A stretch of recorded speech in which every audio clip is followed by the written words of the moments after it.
All right, so good morning, everyone. So today we will, the class or lecture will be on CHF, heart failure, and the different types of heart failure, and the nursing care and management of patients with CHF.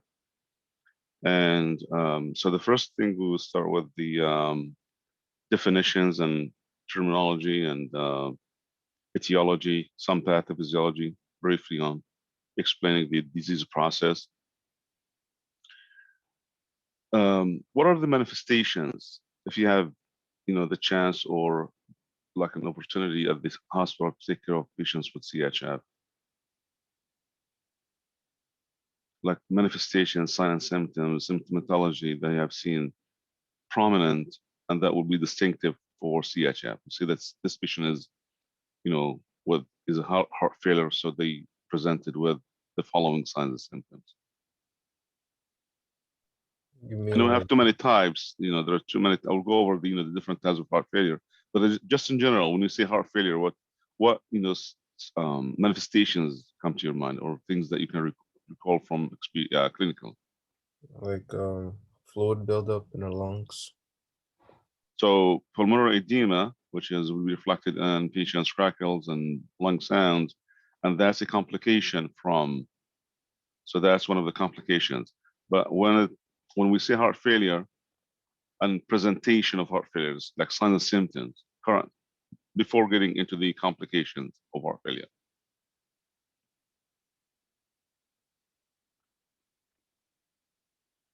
When the heart fails to pump blood effectively to the wrist, right, to the systemic circulation,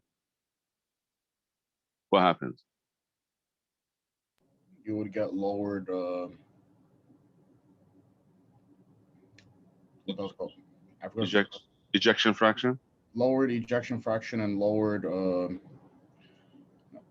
I can't say O2 sat. You won't be getting oxygen. Right. So it will affect oxygenation.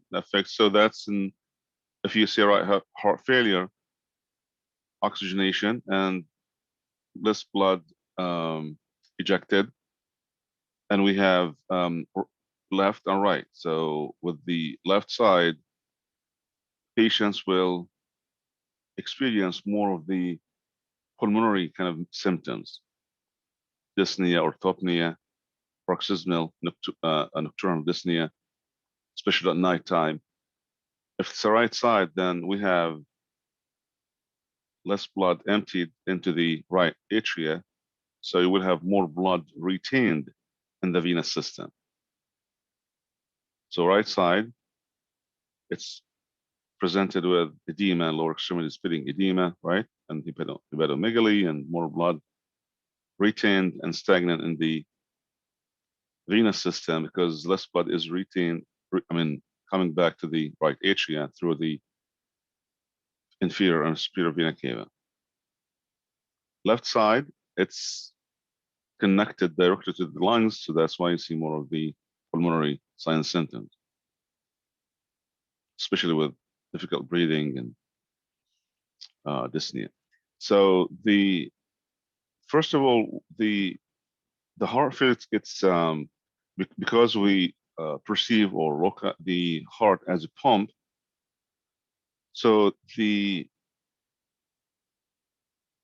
it's the inadequacy of the heart to pump blood throughout the body to meet metabolic needs.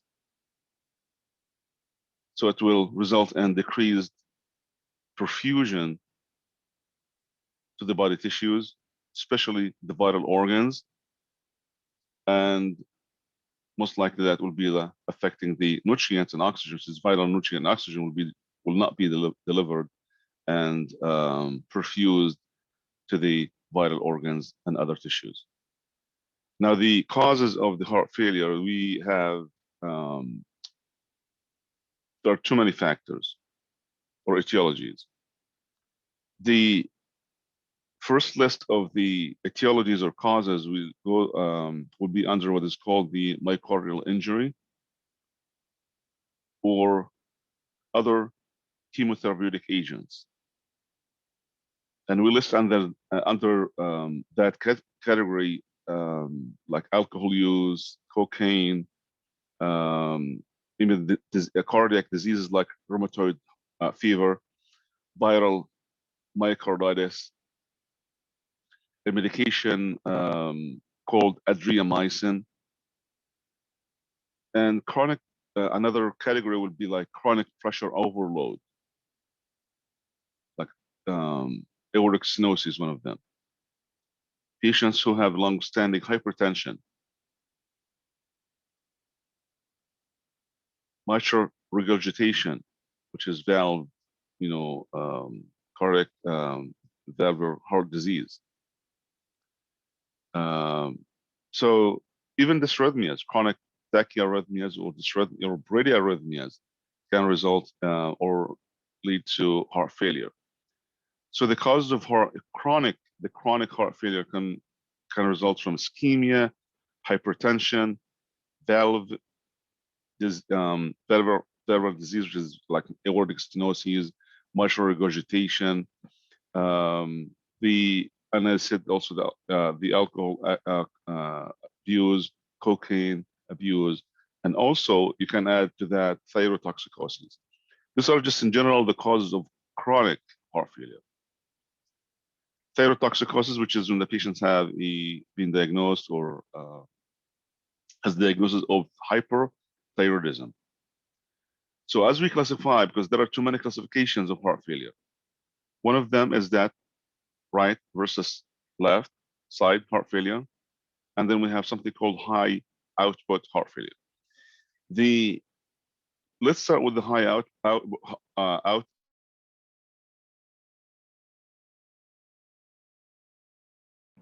We can't hear you. Something happened to your mic. Your sound is gone.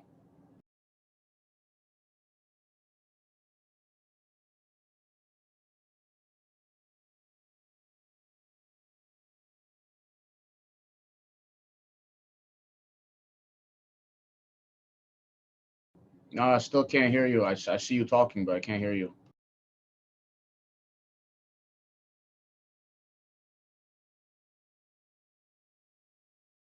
Is it just me? Can anybody else hear him? No, can't hear me. Can't hear him.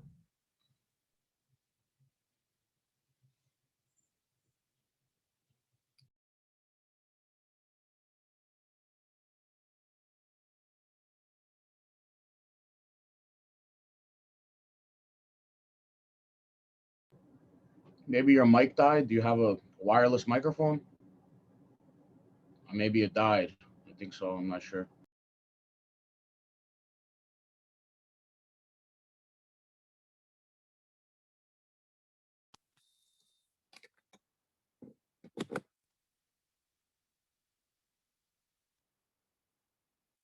Can you hear me now? Yeah, now I hear you. Oh, okay. It's just I've unplugged the chip, for the wireless mic. Okay. Professor, Yes. you said for chronic pressure overload, that's all those things that you mentioned, like the long-standing hypertension, the alcohol, the cocaine, or no? Right. So just some repeating what I just said, that the causes of chronic heart failure is the ischemia, long-standing, which is hypertension or long-standing hypertension, valvular heart disease like aortic stenosis and mitral regurgitation, alcohol abuse, cocaine abuse, and the last one is the thyrotoxicosis, which is patients with hyperthyroidism.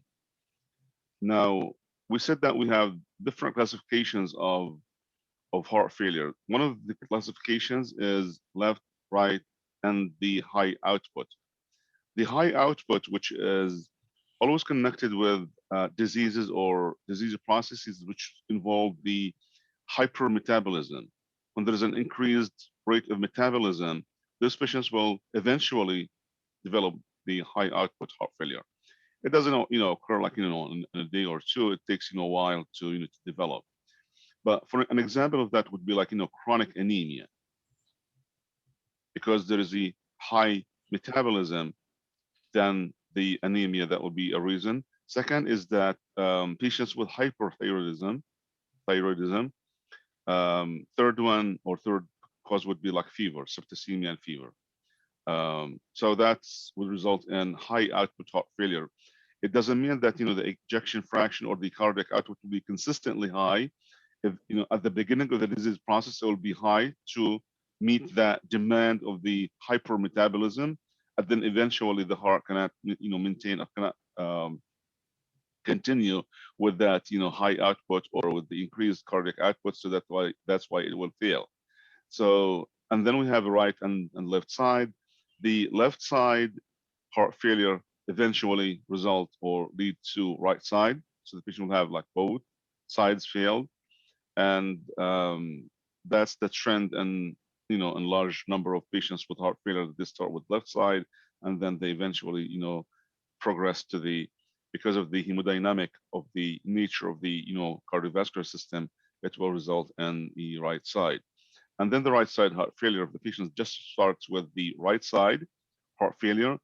That's usually from the right ventricular, like an example of that would be like right ventricular acute MI, myocardial infarction, or from pulmonary hypertension. So you have, again, I said there are too many classifications of the heart failure, and this is one of them. So the cardiac output, just a brief review from pathophysiology, that the cardiac output depends on these five factors. The first one is preload. Preload means the blood present in the ventricles prior to systole, which is before the contraction. So right ventricle or left ventricle, that blood is present, from the filling phase from the atria to the ventricles. That is called the preload. So which is the blood that is present preload, before contraction, before the systole. The afterload, which is the resistance in the vascular system in which the heart is going to encounter or work against to overcome that resistance, that is called afterload, which means that if the blood vessels are dilated, then the heart should work less or has to put less effort to overcome that resistance when it's vasodilatation, which means the afterload is low. Afterload will be increased when there is a vasoconstriction, because the heart has to work harder to overcome that vasoconstriction and the increased afterload. So that's the afterload. Afterload is kind of more complicated than the preload. Preload has to do with volume, and afterload it's the resistance in the vascular system and the myocardial effort to overcome that resistance. And then we have the myocardial contractility, which is the force of contraction. And we have terminology from pathophysiology, which is connected to the contractility of the myocardium, something called inotropic. When we say positive inotropic, which is the drugs that, like medications, that inotropic medications, for example. Inotropic medications positive means it will increase the force of contraction, like digoxin. The cardiac glycosides like digoxin, it increases the force of contraction. That's why digoxin, one of the oldest drugs that's been used for heart failure. But with the advent of the new drugs, now it's not kind of commonly used as in the past. In the past, all patients with heart failure should be on digoxin. Heart rate also controls the cardiac output and the metabolic state as well, because we have seen cases with the hypermetabolic state like fever, hyperthyroidism, and anemia. They eventually develop the heart failure.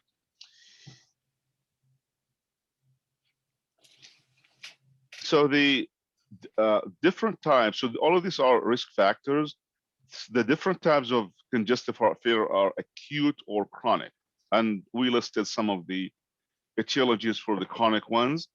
And we said also the definition of the high output heart failure and how it develops and the factors that may lead to the high output heart failure. Another classification will be like compensated versus decompensated heart failure. And these cases of decompensated, that's when the patients usually develop the exacerbation of the heart failure, and they will be admitted to the hospital, to the cardiac unit. And so the heart failure symptoms are often gradual in their development. So it doesn't, in general, like patients with heart failure, when they develop the heart failure, these symptoms, they are gradual. That's the nature of the disease process. As the body has great capacity to compensate for early changes in many diseases, and heart failure is one of them. So often the problem here is that patients will wait until their breathing is like severely affected or impaired before seeking medical attention. And that's one of the challenges with the heart failure, with no cases of heart failure, is that the patients often they wait until their breathing is severely impaired before seeking medical attention. So the pathology of ventricular failure. So we have two different, as I said, there are too many classifications. Another one is called, based on the ventricular capacity. So it's like systolic failure versus diastolic failure. So in this classification, and when we systolic failure, so it's systolic dysfunction. So the low cardiac output, which is in this case a low cardiac output caused by impaired systolic function, in which there will be that will result in a low ejection fraction less than 40%. And we know that the ejection fraction is normal or reference numbers or ranges and values should be between 55% up to 70 or 75%. 55 up to 70%. That's normal ejection fraction or within range. So the systolic dysfunction, the low cardiac output, will be caused by the impaired systolic function. So it's the systole, not the diastole, the problem with the contraction, limited contraction. So, which is the most common cause of heart failure or CHF? The left ventricle lose its ability to generate enough pressure to eject blood. In other words, it will fail to contract effectively. That's the systolic heart failure. So the hallmark is again the low ejection fraction, and we said it will be less than 40%, and which is supposed to be between 55 up to 70%. And how to calculate the ejection fraction? We said it's the stroke volume over left ventricular end diastolic pressure times 100, and that's the equation how to calculate for the ejection fraction. So I'm just going to try to put it on the board, or the whiteboard, I mean, to write it down the whiteboard, how to calculate the ejection fraction. So the ejection fraction equals stroke volume over left ventricular and diastolic volume, and these the number will be multiplied by 100, and that's the ejection fraction. So the another equation will be the if you don't have the stroke volume, then you will get the stroke volume from the left ventricular and diastolic volume minus left ventricular and systolic volume, which is the stroke volume over the left ventricular and diastolic volume, and that's again times 100. So it's supposed to be between 55 I would say, you know, or 50 to 70%. Some textbooks, they go between like 55 to 75 or 50 to 70%. You can use 50 to 70% also as the reference ranges or values for the ejection fraction. But if you are not provided with the stroke volume, then you get the end diastolic volume minus the end systolic. That's the stroke volume, and then you divide it by the end diastolic, and then you multiply by 100. That is the ejection fraction. So that's the equation how to calculate the ejection fraction in case you have a question in the exam. All right. Professor, Yes.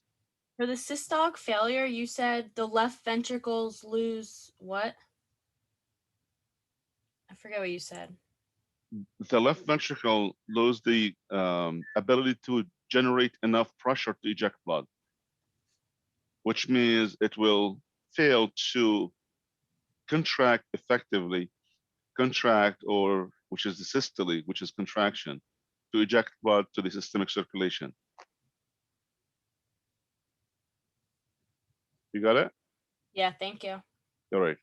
So this is how to calculate the ejection fraction from left ventricular end diastolic, which is the blood at the end of the diastole when the ventricles are filled up from the blood from the atria. That's the amount of blood. And then when the blood ejected from the left ventricle to the systemic circulation, that is the stroke volume. So and then on the other side, we have the diastolic failure, which has to do with the diastole, which is the relaxation phase of the cardiac cycle. So the diastolic failure, which is due to diastolic dysfunction, which is an increased diastolic filling pressure, caused by impaired diastolic relaxation and decreased ventricular compliance. In other words, that we have a problem with the ventricles to relax enough for the filling phase. It's not compliant.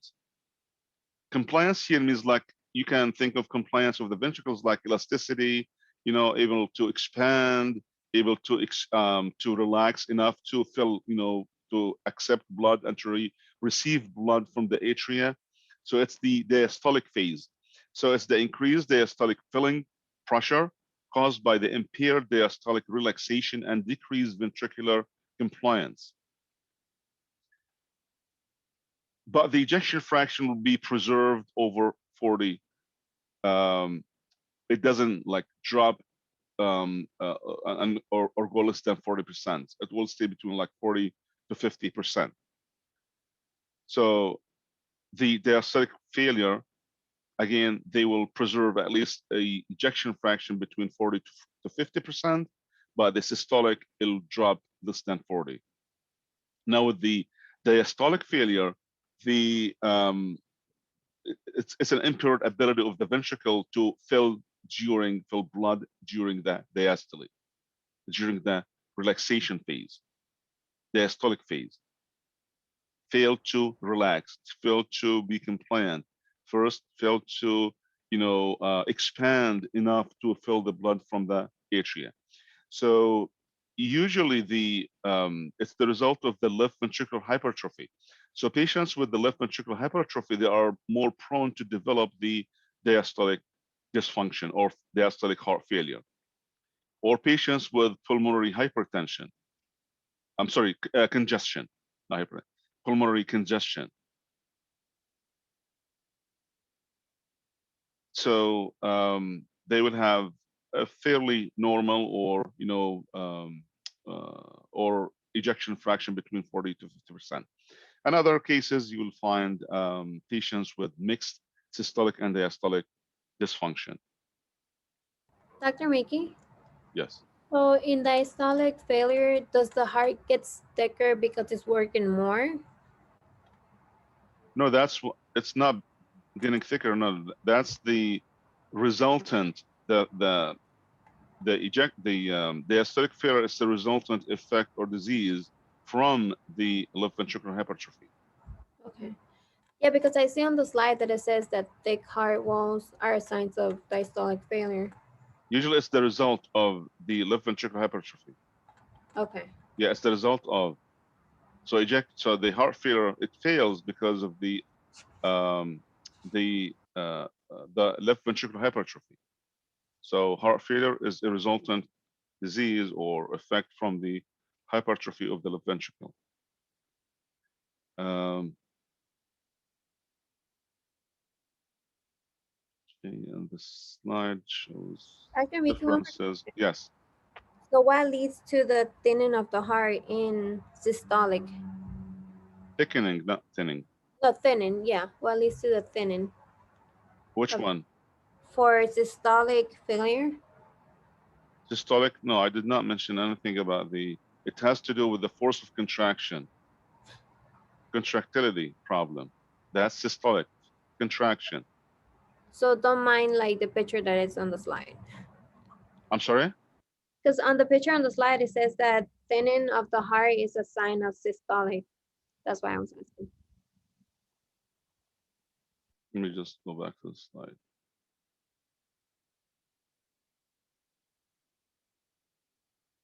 So are you looking at, I'm sorry, the systolic, yes, again, the thickening and the diastolic and the thinning, which is the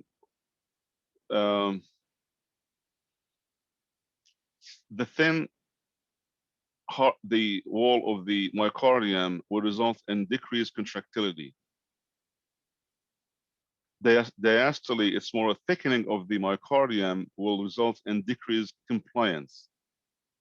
So that's the best way to differentiate between systole and diastole. Thin wall in the systole result in decreased contractility or ineffective contractility, and the thickness or thickening of the wall, myocardial, wall in the myocardium in diastole will result in a decreased filling phase or insufficient or ineffective filling of the myocardium, of the left ventricle. Systole versus diastole.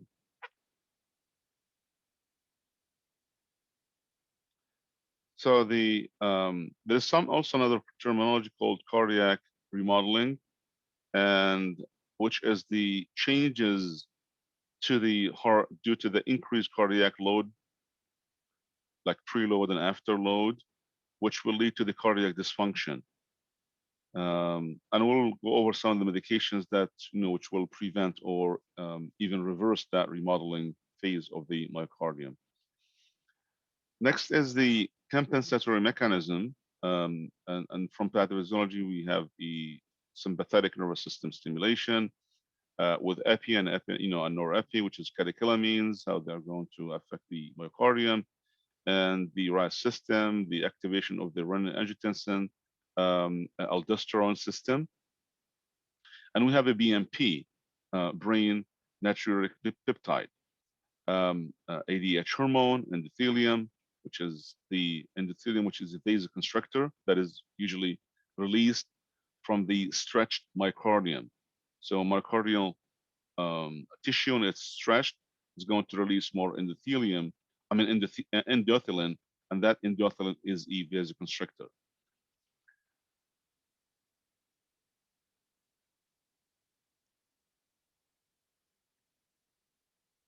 So the right side heart failure versus the left side. The right side, it's due to the or result in the backflow to the right atria and venous circulation. So we have more blood would be stagnant and more blood would be pooled in the venous system. And that would result from diseased right ventricle. Can you say So it one? backflow or backward flow of to the right atria and venous circulation. So that results from the diseased right ventricle. When the right ventricle is unable to receive blood from the atria, then more blood will be stagnant and will be pulled in the venous system, superior vena cava and inferior vena cava. That's why that blood stagnant will result or pooled will and decreased uh, uh, return to the right atria result in more blood in the venous system, and that will be presented in the in like in symptomatology or manifestations such as the jugular vein distension (JVD) and more blood in the inferior vena cava. That would result in pedik edema and hepatomegaly and hepatosplenomegaly. And the something called cor pulmonale, which is right ventricular dilatation and hypertrophy caused by pulmonary pathology. So pulmonary changes and pulmonary disease can result in the right ventricular dilatation and hypertrophy of the right ventricle. If there is like pulmonary hypertension, for example, that will result in what is called cor pulmonale. Now, manifestations of the right side, we just mentioned some of them, like JVD, because more blood stagnant, more blood pooled, and is not returning to the right atria. Same side. So always think of right side is connected to the venous system. JVD, hepatosplenomegaly, peripheral edema, pitting lower extremities edema, venous congestion. It changes. Like an example of that would be like a patient who had is complaining that saying that um, uh, the ring it doesn't fit my finger, for example, or the ring is getting like tied to get in my fingers, or saying that my shoes are no longer fits right my feet. These are an example of an indication that there is a fluid overload or fluid retained in the lower extremities. The hepatojugular reflex from assessment, you can I'm sure you went over this in physical assessment course.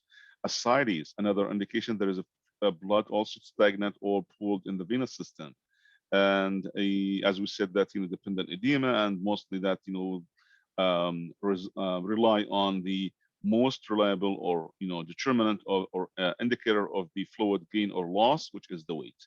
So daily, so this will be like number one nursing assessment or intervention, the care plan, to weigh the patient daily in the morning, early morning before breakfast, to have the weight obtained or done early morning every single day. So that will be an indicator if they have gained or lost weight, which in other words that it reflects the fluid loss or gain. The ureters at rest, that's also another manifestation of right side. Now, in the left side now, when anytime you have a patient with left side heart failure, most of the symptoms, it's the pulmonary in nature, like difficult breathing, the cough or dizziness or fatigue or confusion or the wheezes, pulmonary congestion. The complication from that would be pulmonary edema. So the most common form, it's left side heart failure, because most of the cases develop that from the long-standing hypertension or untreated or undertreated hypertension, in which that the blood backs up through the left atria into the pulmonary veins. So it's kind of hemodynamic. Hemodynamics explains very well the disease process. Blood in the left side, left atria is connected to the pulmonary veins and then to the pulmonary vasculature. So pulmonary congestion and pulmonary edema would be some of the complications from that. And we know that the common cause of that would be hypertension. Dr. Miki Yes. said that the most common cause is undertreated hypertension because there is a backup in the left atria, and then you said dilation something. The most cause is hypertension. In addition to that, cardiomyopathy, rheumatic heart disease, coronary artery disease. But the disease process explains that there is more blood in the and pressure in the left atria due to the problem. The problem is the source of the problem is the ventricle, the left ventricle, thickening of the of the left ventricle due to the from long-standing hypertension, thickening of the wall result in a decreased contractility. More blood will be ejected, so more pressure in the left ventricle. More pressure will be also will be retained. More blood retained in the left atria, more pressure, and then that's going to to the cycle, which is back to the pulmonary veins and then to the lungs. So it starts from the ventricle, left atria, and then goes around to the left to pulmonary veins and then to the lungs. So that's what this is the hemodynamics of the myocardium. So the manifestations would include the weakness, fatigue, dizziness, confusion, pulmonary congestion. Shortness of breath is the hallmark of the left side heart failure, shortness of breath. And most of the time you have patients who have, would experience the shortness of breath, something called dyspnea on exertion, or the orthopnea, or paroxysmal nocturnal dyspnea, PND, and decreased perfusion to the kidneys will result in decreased urine output, oliguria. And that could also, long-standing heart failure, left side, could result in organ failure, and especially kidneys, renal failure, and death.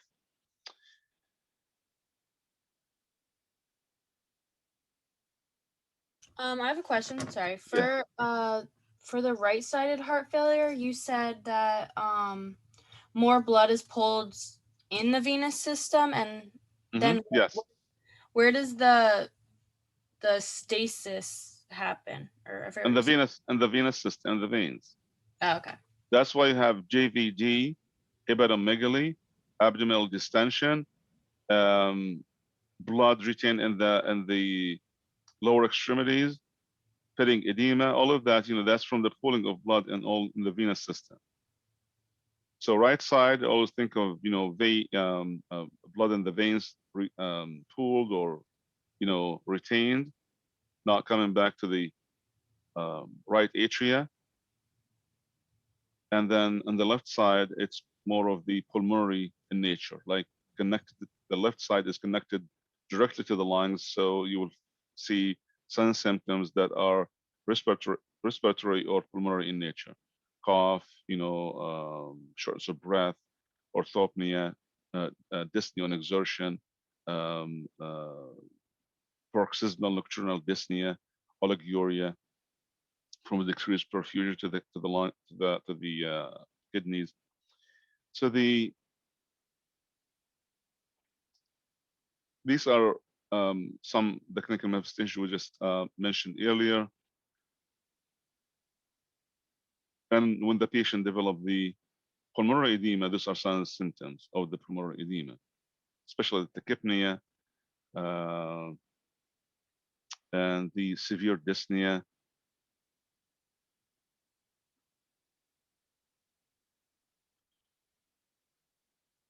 Sputum also, if there's not hemoptysis, but will be more of the sputum that is pinkish color,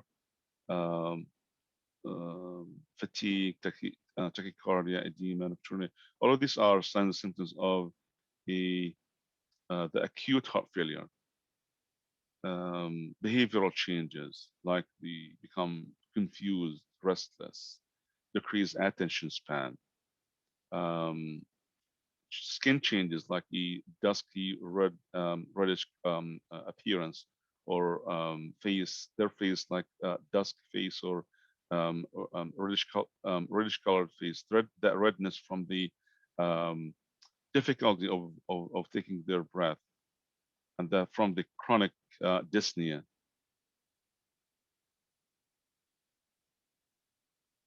This explains the pathophysiology of the pulmonary edema and how the flow is going to be seeped or leaked into the alveoli from the increased pressure within the vascular system, vascular bed, that will push the push that fluid or fluid into the alveoli from the increased hydrostatic pressure in the venous system.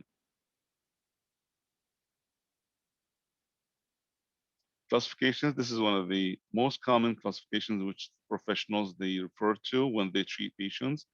And in terms of, it's classified classification of like 1, 2, 3, or 4, and each one will indicate the pathophysiology of the heart failure, and then that will be a guidance or kind of guide them to the proper treatment for the patients with heart failure. You don't have to know the specific stages, but or classes, but just to know that the classification is very helpful in the treatment of patients with heart failure. So it's very important to know the underlying cause of the etiology of the heart failure so we can treat it, especially when it is in the acute phase.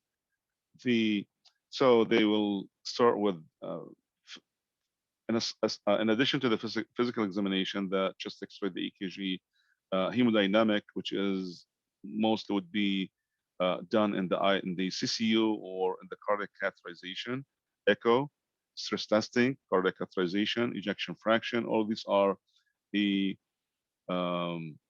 diagnostic tools that can assist in confirming the diagnosis with heart failure and the specific type of heart failure. Is it right side, is it left side? And we can get all the numbers about the pressures in the ventricles or atria and then the blood vessels and ejection fraction. All these and cardiac output, cardiac index can be collected and can be provided with these and the valves from the echo. You can find the the valve function of the valves. If that's because sometimes patients develop the heart failure from the aortic stenosis or mitral regurgitation, for example. Now, in the lab, the most important lab value, which is the BMP, and the BMP, not just for diagnosis, but it's very important for the treatment of or the plan of care for patients with CHF. An admission on the decompensated cases, when they are admitted because of the exacerbation of the disease process, they'll be admitted to the CCU, and the first blood test would be to draw BMP level. And normally the BMP is supposed to be between 1 up to 100 pg per ml, which is a picogram.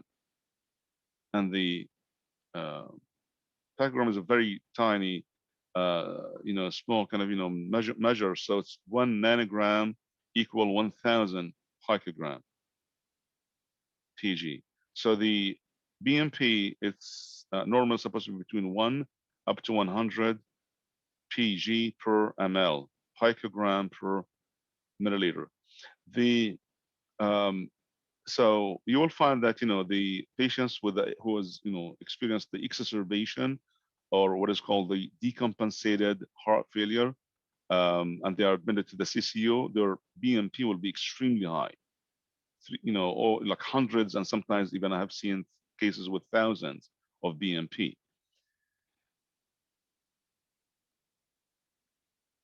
And this is the normal value for BMP, and it gives you a probability when it's higher than 100, and what's the probability of, like, for example, it says less than 100 heart failure, highly improbable.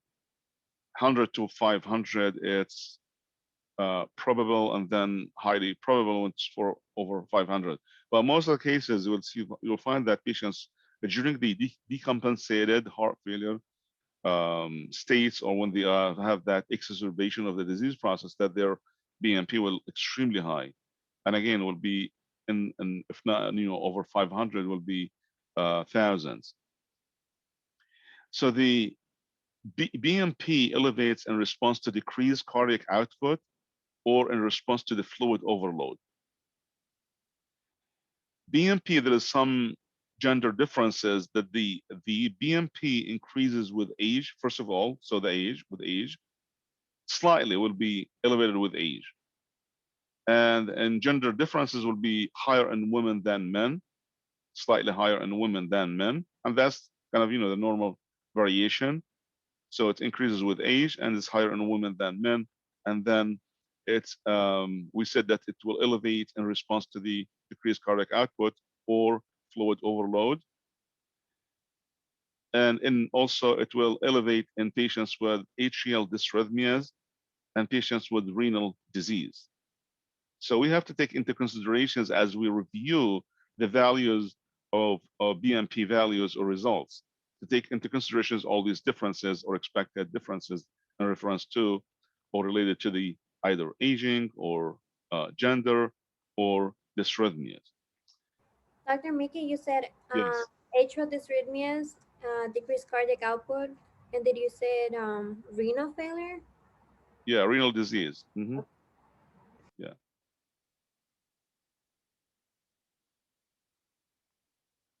So the BMP, this is some just info about the BMP.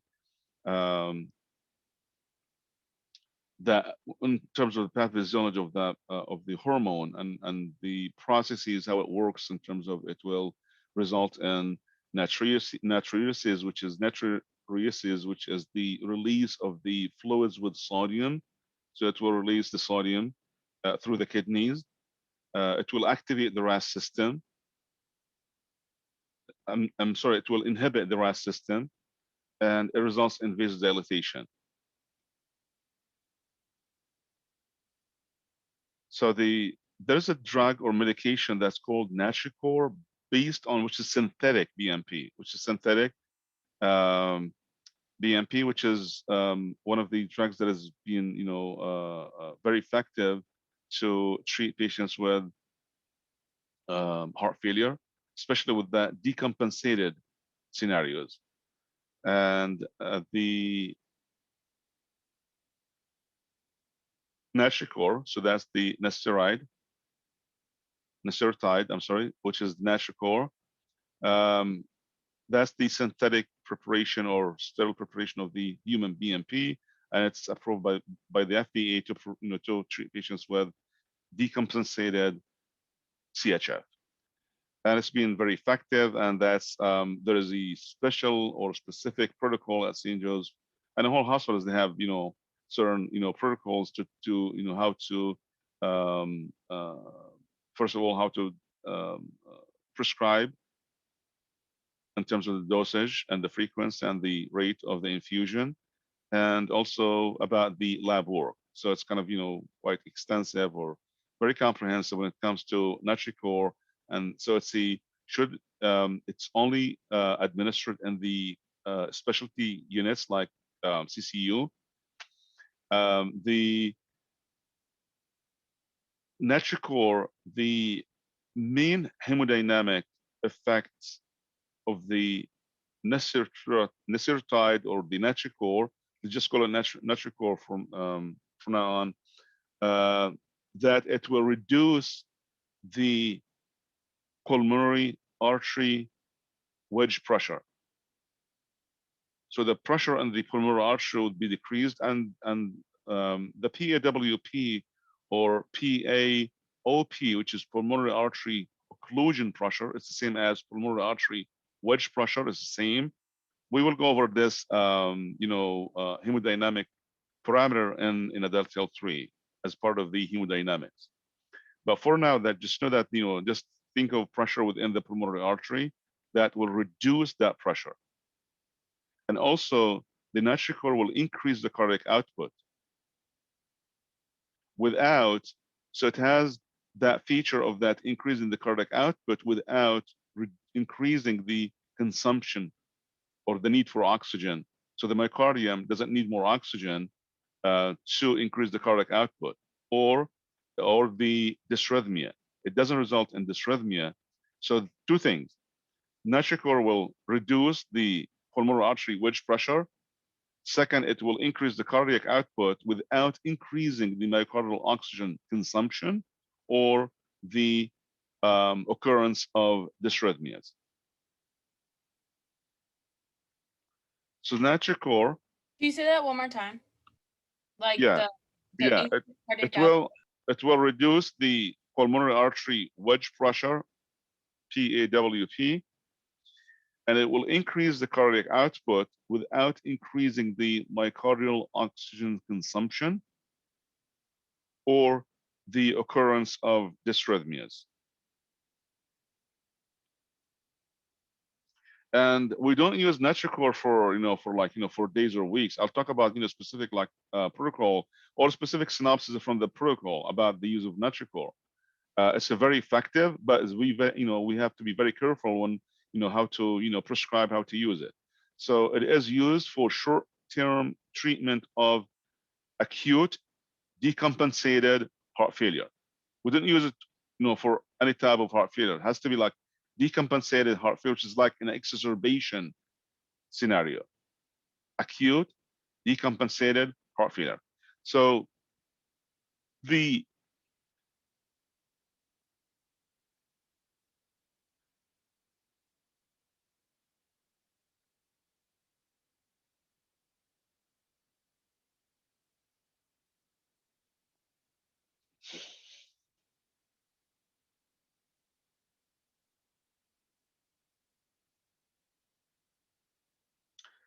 so treatment or nursing care and the management of patient, of the different types of heart failure. So although the heart failure has many causes or many etiological factors and etiologies, identification of the underlying cause or or underlying etiology treatable, we can treat.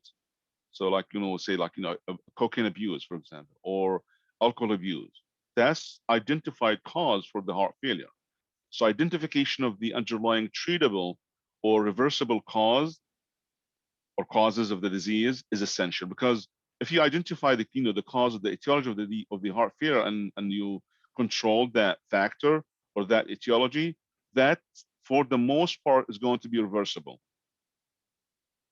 So that cardiac function, cardiac contractility, cardiac, that is going to be reversible, goes back to normal functioning.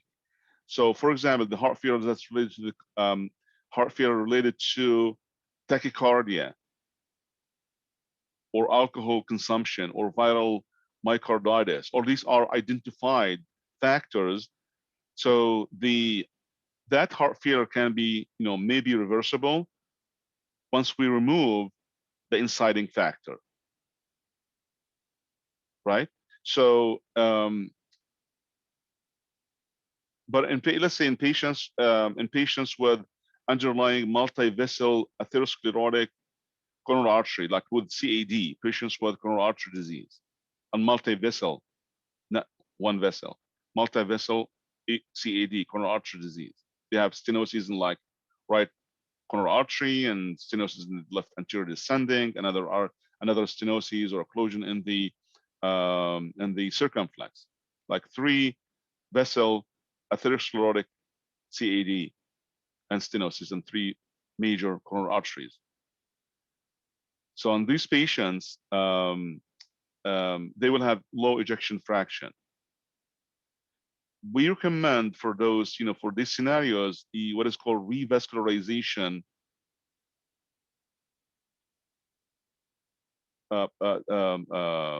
intervention. And we'll talk about the revascularization intervention like EICD, like a pacemaker with or EICD. So let's start with the plan of care or the management of patients with CHF. The first thing is to improve the gas exchange and oxygenation.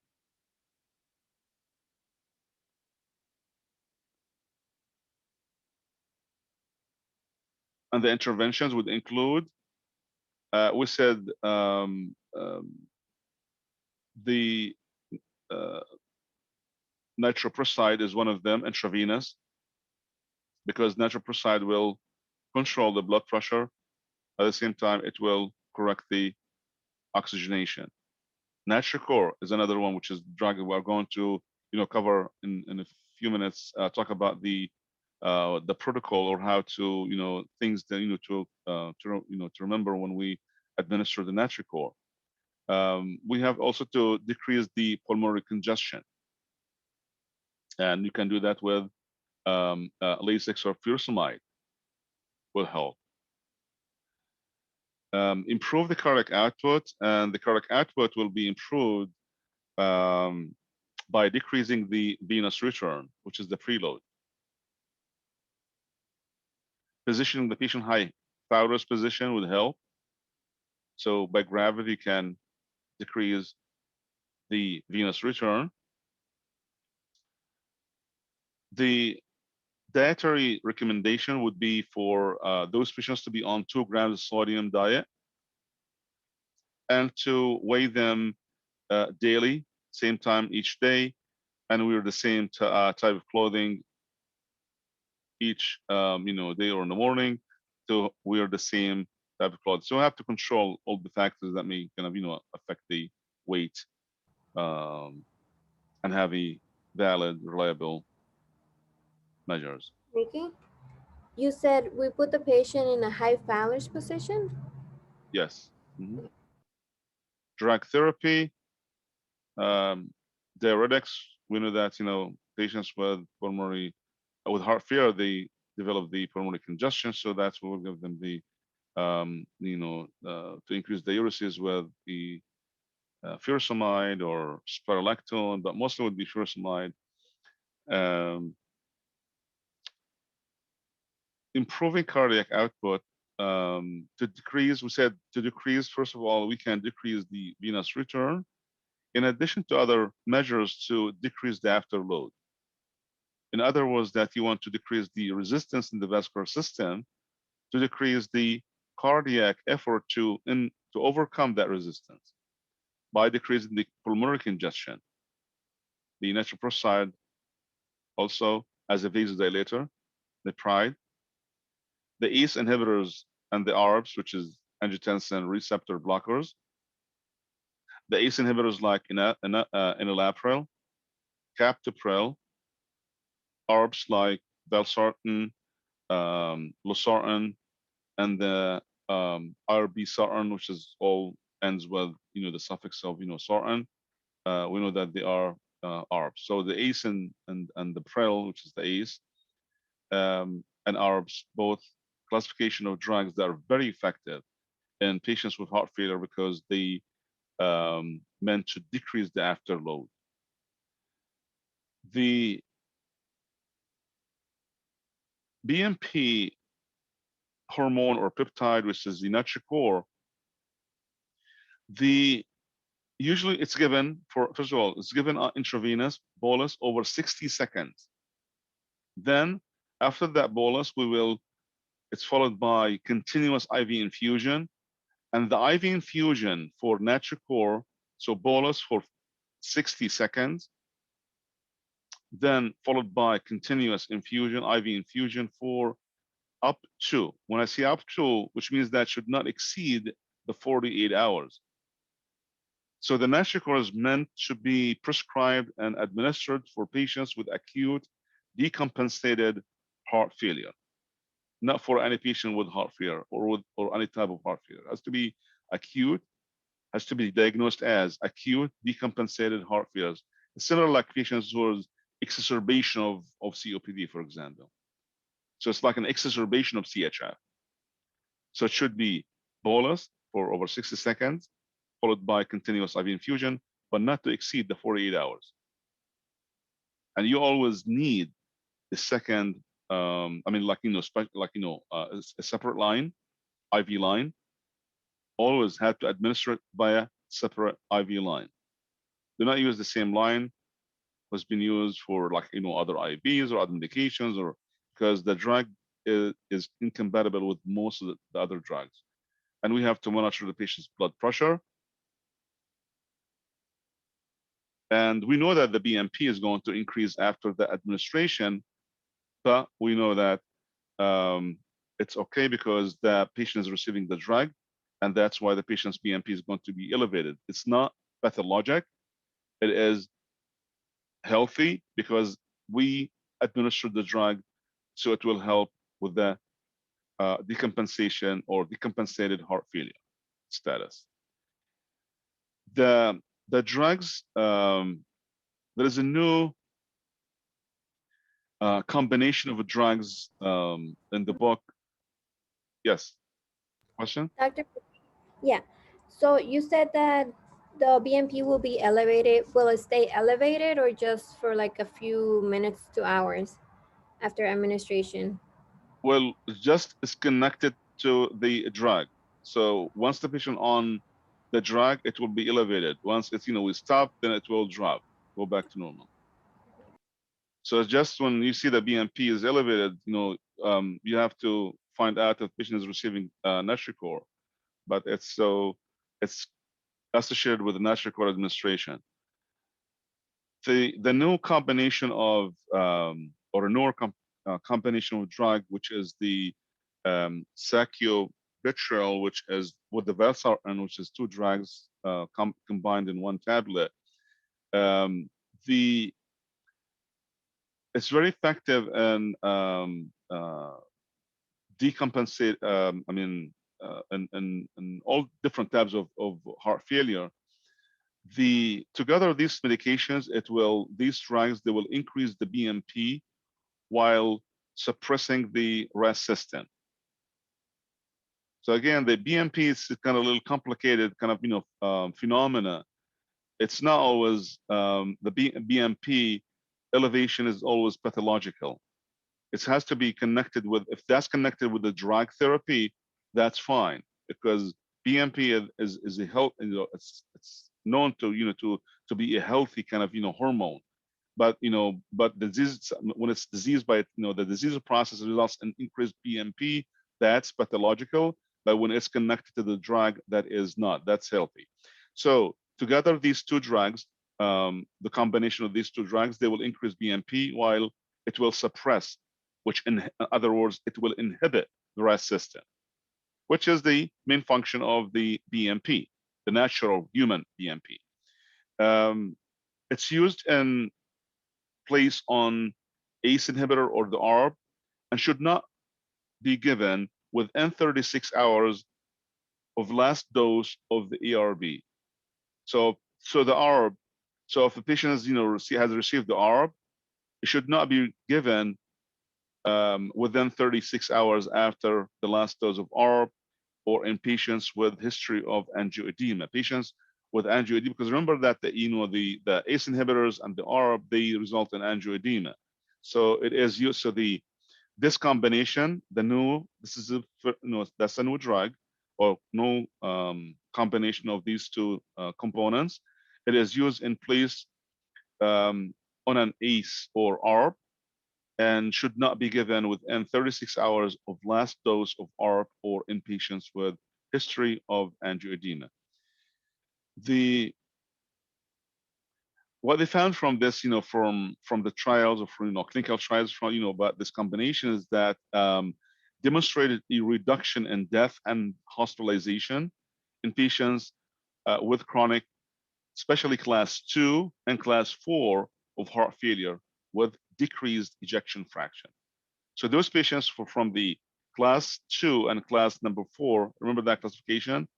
And that that slide we mentioned about I said don't recall. I mean, you don't have to know the classification, but at least for this drug is that the drug demonstrated a reduction in death and hospitalization in patients with chronic class 2 and class 4 heart failure, and especially with decreased ejection fraction. Those patients, they benefited or they got the benefit from these from this combination drug. So improving the cardiac output. So another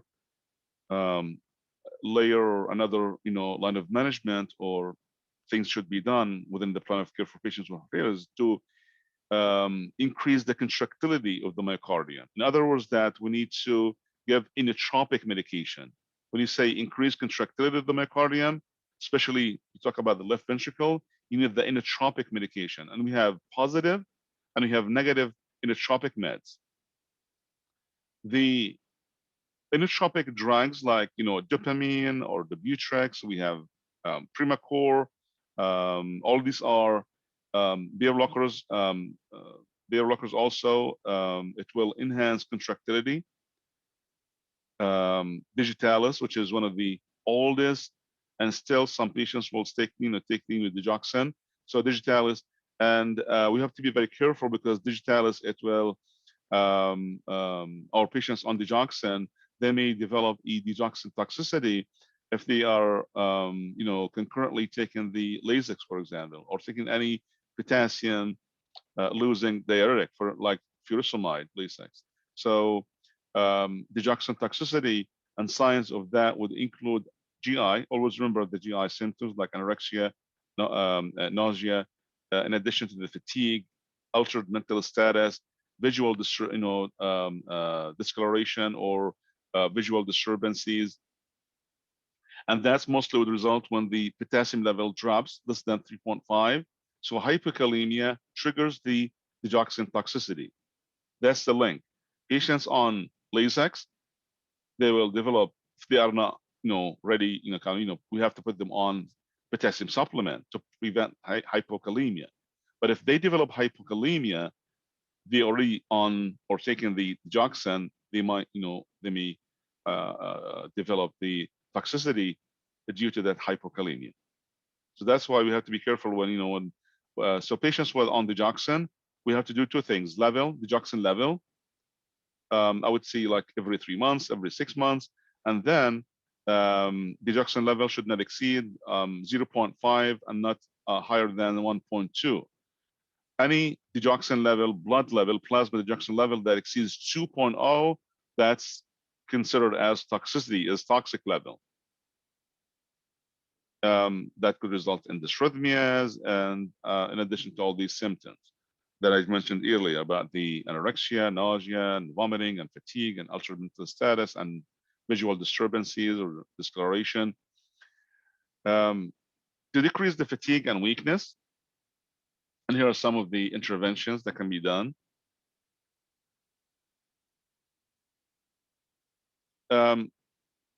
Listed here some of the drug alerts, like captopril, Capitan. And you recall that from pharmacology, how is the Capitan as an ACE would result in angioedema in some patients. Or what else would a patient would develop from the ACE inhibitors other than the angioedema? Not all of patients, but in case of they have, that's one of the expected side effects from ACE inhibitors like captopril. Like a cough? Or is Right. that Exactly. Persistent, dry night, especially nighttime cough that will even will preclude or prevent or affect patient's sleep.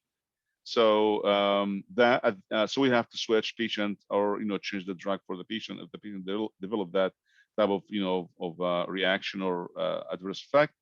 So dry, persistent nighttime cough, angioedema. What about electrolytes? ACE inhibitors and electrolytes,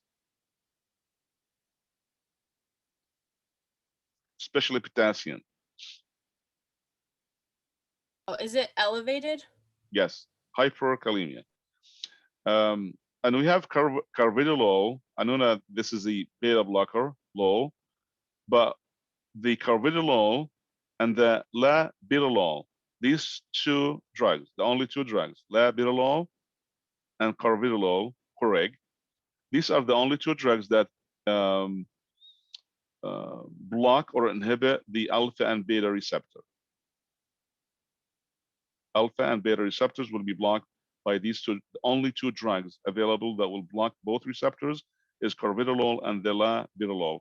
Labetalol, you'll find it more to treat patients with dysrhythmias.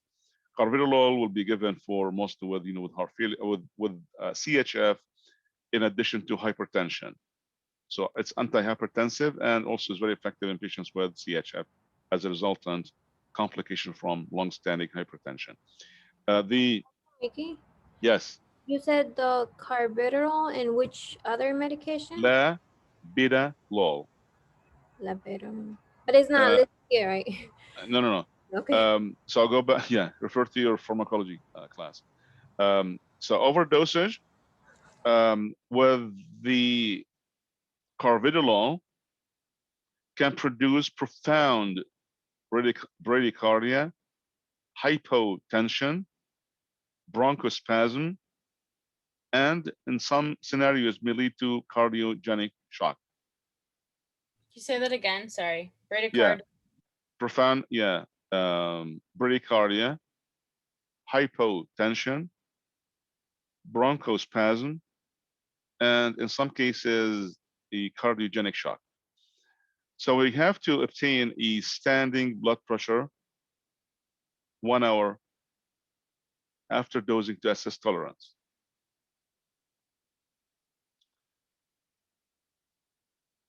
The dopamine, which is entropine, which is inotropic medication, so it's very effective to increase the contractility or the force of contraction of the myocardium. And one of the expected problems is the extravasation. If you recall this from the chemotherapy, remember that chemotherapy, the extravasation of the chemo drug, how it's going to destroy the the interstitial and the tissues around the blood vessel, because drug will leak through and seep. Leak through the blood vessel and result and affect the adjacent tissues and cells and result in destruction of these cells. That's an extravasation. So we have to monitor the IV for signs of extravasation for any patient on patients on dopamine,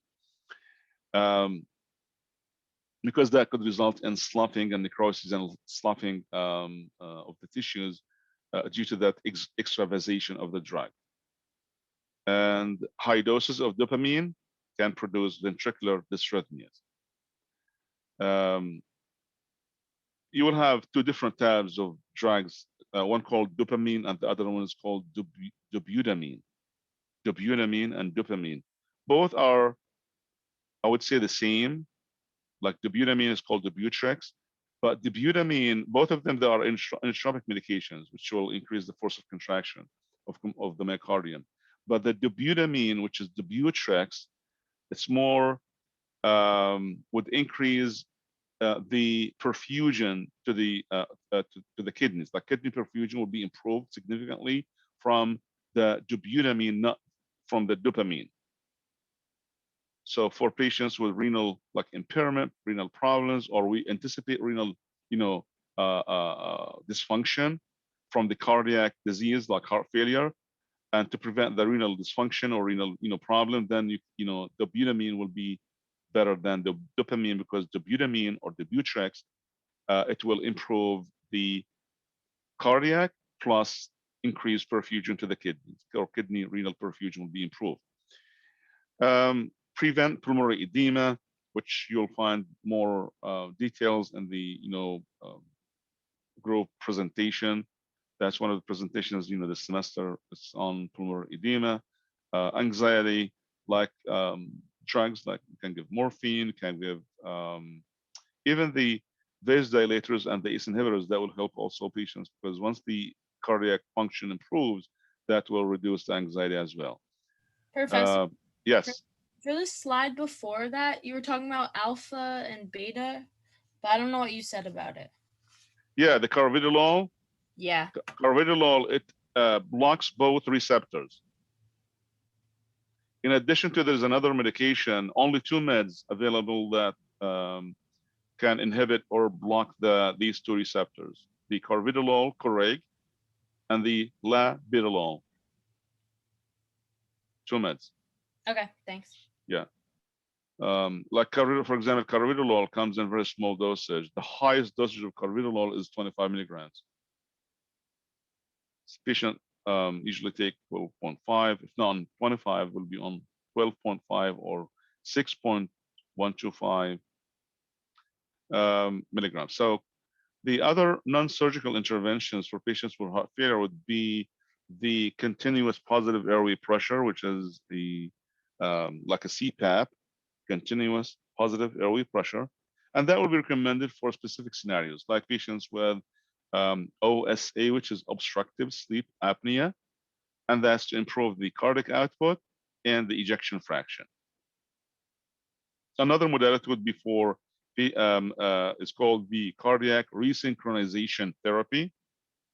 CRT, cardiac resynchronization therapy, CRT, and patient who would qualify for the CRT implant, because that's an implant, which is like an AICD, for example, an AICD, which is automated internal cardio defibrillator. So that's an AICD. And we said the AICD is very similar to the pacemaker, but the AICD has the other additional features or additional, things that, like the AICD does the same thing as a pacemaker, but also it can shock the patient internally, can deliver the DC shock, like a cardiac shock. So the shock can be delivered internally and during, or in response, or in case of patient develop any life-threatening dysrhythmia. So the AICD can improve the cardiac output and ejection fraction. And there are some criteria to determine who is eligible to, or is a candidate to receive the CRT. And one of them is the ejection fraction less than 35%. So patients who would qualify for CRT implants are based on studies like done in any particular subgroups of patients, and they found that typically they must satisfy the following. So we have specific criteria for patients who would qualify for the CRT.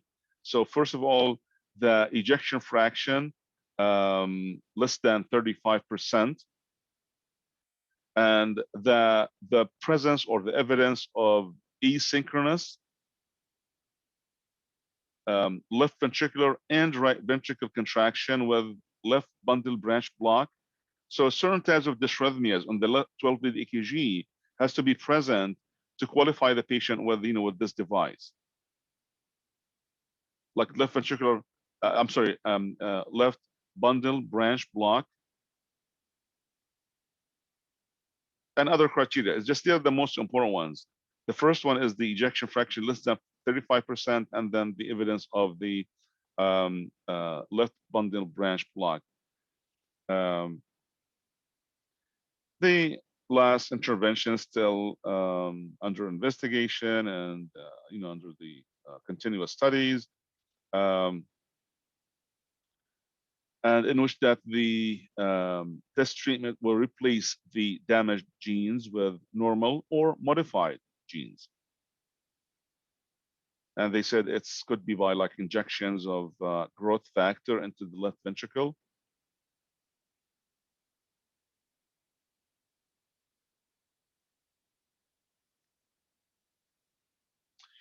Now the heart failure, the heart transplant or cardiac transplant, and we will cover this in adult Hill 3 under the CABG or coronary artery bypass graft, and heart transplant will be covered in adult Hill 3. So it's still the ultimate choice for end-stage heart failure. Patient who continuously, like constantly always coming to the hospital with decompensated acute decompensated scenario of the heart failure, then eventually they will have an end-stage heart failure, and then they will be candidate for the heart transplant. There are other modalities of the like surgical interventions that can be done. This is just for FYI. You don't have even to know the specifics about these interventions, but there are few interventions or surgical interventions or modalities that can be done for patients with heart failure. So let's go to the last 15 minutes, see if we can. There's a I have too many questions towards the end. If we if we don't get or have the time to answer all of them, then I will give you the answers or post the answers with rationales for each one. So let's just at least if you can do one case study. Any volunteers to read out loud the scenario, please?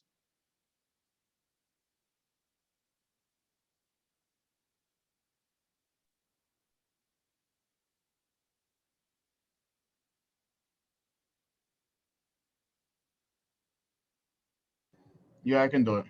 Thank you. All right, congestive heart failure, CC. I've been short of breath off and on for a few months.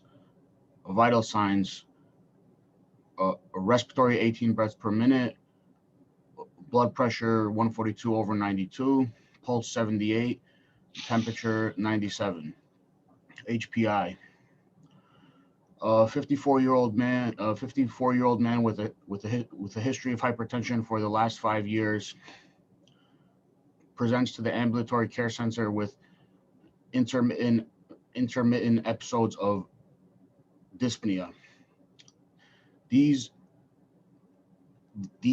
episodes are worse with exertion, particularly walking upstairs.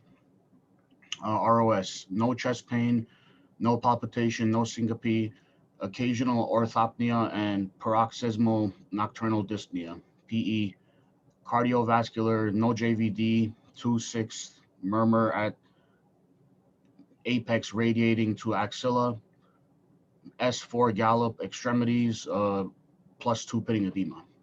Okay, good, thank you. So this is the classic picture of a patient with a clinical picture of a patient with heart failure, especially this. What do we anticipate for this for the class? Well, in terms of right versus left side, what do you think? Is it right or left side? Left. So JVD, pitting edema, Right side. right side, Gonna be right side. right? Right side. Oh, venous. Says venous. no. It says no JVD. I'm sorry, no JVD. So no JVD, 2 pluses. Then in this scenario, if there is no GVD, and we have 2+ edema, and there is also a S4 gallop, and we'll talk about the S4 gallop in a minute. Then it will be, but there is pitting edema. Still, there is pitting edema. And JVD doesn't mean that the absence of JVD, that's patient doesn't have a right side, because this is a disease process. This could be like a newly diagnosed scenario. The JVD, it's one of the late manifestations, but the pitting edema is one of the earliest manifestations. So still, if you see pitting edema, then you will consider it as right side. If not, both. It depends on the scenario again.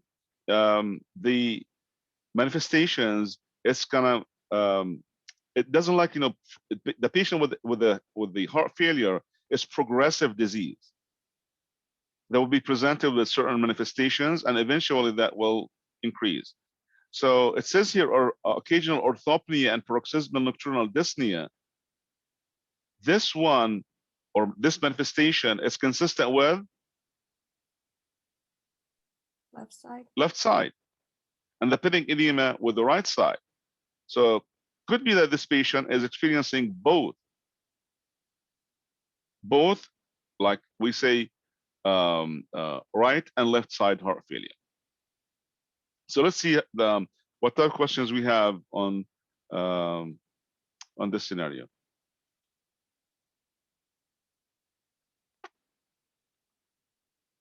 So it talks about the S gallop. So what is the mechanism of the S4 gallop on examination? And this is significant manifestation for patients with mostly left side, but we'll explain why left side, not right side. Again, this patient sounds like both, because right side pitting edema and left side PND and orthopnea. So the S4 gallop, what is the nature of that? What is the mechanism of S4 gallop? The atrial systole into the non-compliant ventricle. Right, because normally the atria should contract, and so the atria will contract, to empty the blood into the ventricles, and the blood will easily enter the ventricles without any sound. That's the normal mechanism. Blood coming from the atria, contracted, filling the blood into the ventricles, no sound. And this sound is because the ventricles should not relax to receive the blood. So the hypertension causes caused that thickening of the left ventricles, which resulted in decreased compliance. And we know that the compliance is the volume change over pressure change. So the non-compliant ventricle, which is left ventricle here, it will exhibit the large change in pressure with only small change in volume. In other words, that the left ventricle became very thick, non-compliant, and as it receives the blood from the atria, that's why there is a sound called S4 gallop. The calcifications of mitral valve is from the mitral stenosis. If there is, mitral stenosis that result in calcification due to the calcification of the mitral valve, and the mitral stenosis will result in the what is called diastolic murmurs, not the S4 gallop. And the shunt, if you in peds, like you will have in peds something called the shunt from left to the right, which is in patients or children who are born with the VSD, ventricular septal defect, in which they will have like a continuous. The murmur is like machinery murmur. It's like continuous murmur. That's different. That's from the shunt from the left to the right. So the tests, the initial orders was ECG, chest X-ray, and then the TEE, which is transthoracic echocardiogram, or you can also say esophageal echocardiogram, because that's the endoscope will be introduced and getting into the mouth, the esophagus, and then that's the new, or I would say the more reliable technology than the classic traditional echo, in which that the transducer goes against the skin, which is external echo. This is invasive. This is internal echocardiography. So the echocardiogram, which is the we call it TEE, echo, TEE, which is transthoracic or transesophageal echocardiogram. It's more, I think, advanced and more reliable and valid. You will get more detailed results and more reliable results than compared to the classic one, which is the transducer goes against the skin. So the results, let's just see the results first, the test results. The ECG found left ventricular hypertrophy and thickening of the left ventricle wall. The chest X-ray also, it confirmed the left ventricular hypertrophy, and the echo showed dilatation of the left ventricle and ejection fraction less than 55. We said the least is 55%, so now it's 32 for this patient. And also there was moderate or modest mitral regurgitation.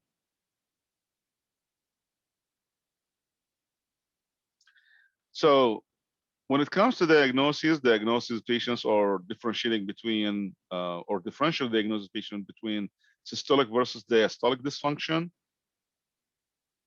is the echocardiogram. The echo is the only way to know if the patient or the person has systolic versus diastolic dysfunction. So this patient is hypertensive. So hypertension initially resulted in the hypertrophic cardiomyopathy. And over time, the heart gets tired and begins to dilate as a compensation. And that eventually will lead to dilated cardiomyopathy. So a patient with long-standing hypertension resulted in cardiomyopathy, and then heart failure resulted. So in terms of the ACE inhibitors, just recall just reviewing the ACE inhibitors, is that all ACE inhibitors, they are all the same. Captopril, enalapril, all of them, they are all the same. The difference between them is just the dosing, which is the dose of the drug. But all of them, they are effective. They are useful to treat hypertension and CHF. they're all the same in terms of also the hyperkalemia side effect too, because we know that the ACE inhibitors, one of the side effects is hyperkalemia. Hyperkalemia. So it's just the difference is that the dosage for each one, and even the side effects of bradykinin, which is like the dry cough, the angioedema, and all of that. Also, it's all would result in the same, because that's why when any patient who would develop the dry cough or any side effect like dry cough or angioedema, we automatically don't switch the patient to a different medication from the same class. We completely change the class for that patient off the ACE inhibitors to a different category or different classification of drugs, because all of them are the same except that the difference is the dosing. So next question is, which of these is most likely to inhibit the androgens? And this question is just because the patient with heart failure will be on diuretic medication to assist with diuresis and prevent pulmonary edema, or treat pulmonary edema if that's the patient has already developed that. So and here we have one of the medications that's specific. In other words, that I'm trying to get to the point that it's the diuresis, but also the same drug will inhibit the androgens. That's why there are off-labeled use for that same drug. So which one will inhibit the androgens from the list? Enalapril, sartan, carvedilol, spironolactone. Spironolactone. Spironolactone is a direct antagonist of the androgens. So it's a direct antagonist of the androgens that originate from the adrenal gland, as well as inhibitor of the gonadal androgen testosterone. It will inhibit both the receptor as well as the androgen production. So to inhibit the receptor will be blocked or antagonized. In addition to that, also it will prevent the production of that hormone, mostly testosterone. So and that's why the spironolactone, it's a diuretic drug, and it's potassium losing or potassium sparing one.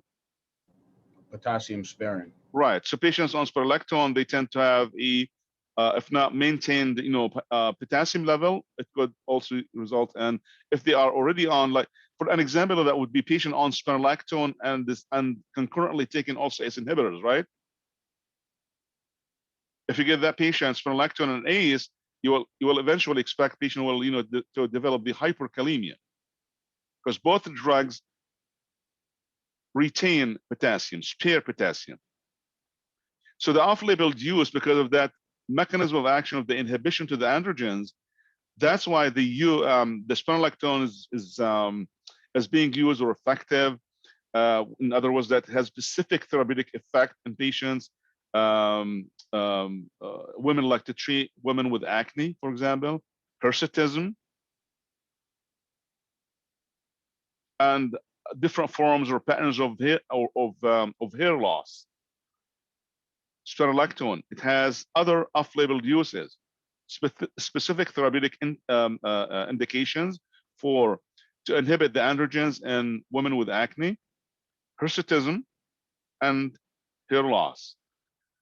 Next question. So again, never combine ACE inhibitors with ARB medications or ACE with spironolactone or ARB with spironolactone, because all three classifications, spironolactone, ARB, ACE, all of them, they increase potassium.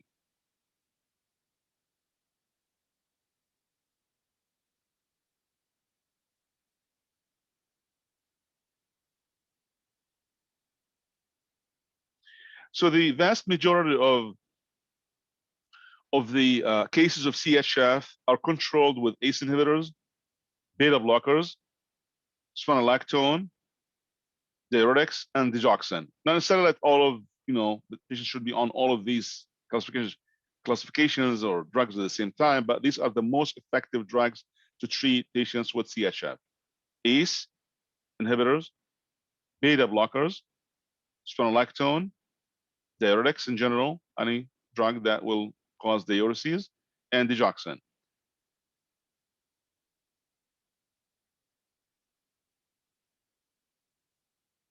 The AICD, automated implantable cardio defibrillators, that would, as a CRT modality, it will decrease mortality.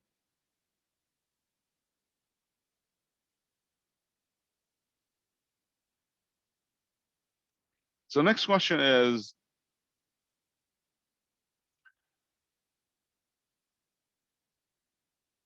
which should you test for? Is it potassium level or sodium or therapy echo or urine electrolyte? Wouldn't it be potassium? Based on the previous questions, based on the side effects of the spironolactone or the side effects of the ACE, but this is specific about the spironolactone, given the side effects of spironolactone or the mechanism of action of spironolactone. It's potassium level. Potassium, you have to check potassium level. Because all the medications the patient is on can alter the potassium level. We said the ACE inhibitors, beta blockers, the spironolactone, they all increase potassium level. Even the beta blockers, to some degree, they increase the potassium level. So I think we can take one more question, just one more question, and then the review questions, they are irrelevant to the case study. The last question that is, connected to the case study or associated with the case study is the last one, this one. So just let's get the last question, and then I'll post the answers for the review questions. We have about 26 questions. So the last question is, which of the following is most likely to lower the patient's mortality?